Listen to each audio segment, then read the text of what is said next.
So you got in a little bump up with your car, looks like it's super minor, you get it to the shop and then all of a sudden, holy cow, went from this little cosmetic repair to this big structural repair. Let's talk about it.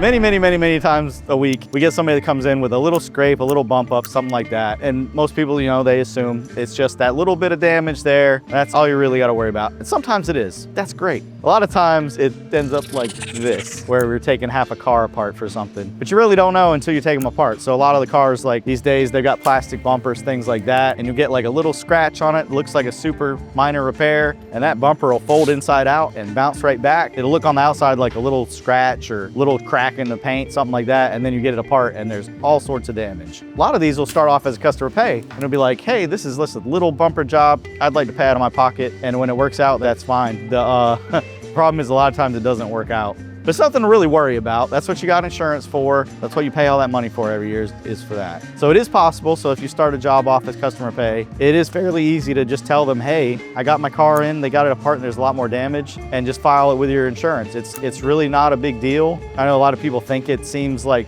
a daunting thing to deal with, but it's really not a problem. It's an easy process. We document everything from the start, no matter what, just if it's a customer pay or if it's an insurance job, we kind of document everything exactly the same. So it really doesn't change anything on our end. It just changes who's paying the bill at the end. So if your repair started off as a little cosmetic thing and they turn into that, it's really not a big deal. Either way, we're gonna get you fixed up and back on the road. And as usual, if you ever have any questions about any of this stuff, just give us a call or swing by here at Johnson Auto Body.